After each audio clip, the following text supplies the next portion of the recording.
চীনের পর ইউরোপীয় ইউনিয়নভুক্ত দেশগুলোর বিরুদ্ধে শুল্ক যুদ্ধ শুরু করেছেন মার্কিন প্রেসিডেন্ট ডোনাল্ড ট্রাম্প। শুক্রবার 50% শুল্ক আরোপের ঘোষণা দিয়েছেন ট্রাম্প, যা কার্যকর হবে 1 জুন থেকেই। সেই সঙ্গে 25% শুল্ক আরোপ করেছেন আইফোনের উপর। সামাজিক যোগাযোগ মাধ্যম ট্রুথ সোশ্যালে দেয়া এক পোস্টে শুল্ক সম্পর্কে সতর্ক করেন ট্রাম্প। বাণিজ্যিক বাধা, অতিরিক্ত ভ্যাট ট্যাক্স, কর্পোরেট জরিমানা, বাণিজ্যে আর্থিক বাধা ও কারসাজি এবং আমেরিকান দেশগুলোর বিরুদ্ধে অযৌক্তিক মামলাকে কারণ হিসেবে উল্লেখ করেছেন তিনি। আরও বলেন, ইউরোপীয় ইউনিয়নের সঙ্গে কোনো ফলপ্রসূ আলোচনা সম্ভব হয়নি, তবে শুল্ক থাকবে না যুক্তরাষ্ট্রে উৎপাদিত পণ্যের ক্ষেত্রে। আরোপিত শুল্ক গাড়ি নির্মাতা, ওষুধ কোম্পানি ও প্রযুক্তি প্রতিষ্ঠানকে যুক্তরাষ্ট্রে উৎপাদন বাড়াতে চাপ প্রয়োগের কৌশল বলে উল্লেখ করেন ট্রাম্প।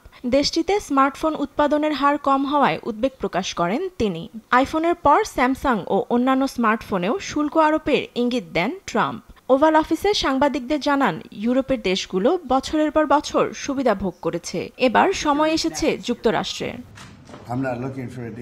আমি কোনো চুক্তি খুঁজছি না, আমরা চুক্তি নির্ধারণ করছি শুল্ক হবে 50%।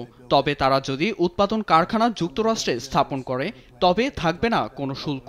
কেউ উৎপাদন কারখানা তৈরি করতে চাইলে আমরা শুল্ক বিলম্বিত করার প্রস্তাব করতে পারি, তবে এর সিদ্ধান্ত নেব আমরা। ট্রাম্পের এমন সিদ্ধান্তে তীব্র প্রতিক্রিয়া জানিয়েছে ইউরোপীয় ইউনিয়নের দেশগুলো। পোল্যান্ডের বাণিজ্য মন্ত্রী মিশাল বারানস্কি বলেন, পোল্যান্ড এই চুক্তিতে সম্মত নয়। পুনরায় আলোচনার মাধ্যমে আরও ভালো সমাধান চায় দেশটি। আর জার্মানির পররাষ্ট্রমন্ত্রী জোহান ওয়েটফুল বলেন, অযৌক্তিক শুল্ক উভয় দেশকে ক্ষতিগ্রস্ত করবে।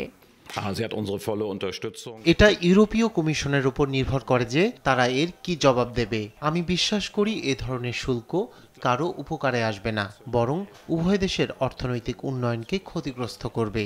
সেই কারণে আমরা আলোচনা চালিয়ে যাচ্ছি এবং ইউরোপীয় কমিশনকে সমর্থন করছি। একই সঙ্গে আমেরিকাকে চাপ প্রয়োগ করে ইউরোপ এবং ইউরোপীয় বাজারকে রক্ষা করতে চাই। কঠোর শুল্ক নীতির প্রভাব পড়েছে শেয়ার বাজারে। এক ধাক্কায় ইউরোপীয় শেয়ারের দাম কমেছে তীব্রভাবে। ফাতেমা তাসনিম, নিউজ ডেস্ক, দেশ টিভি।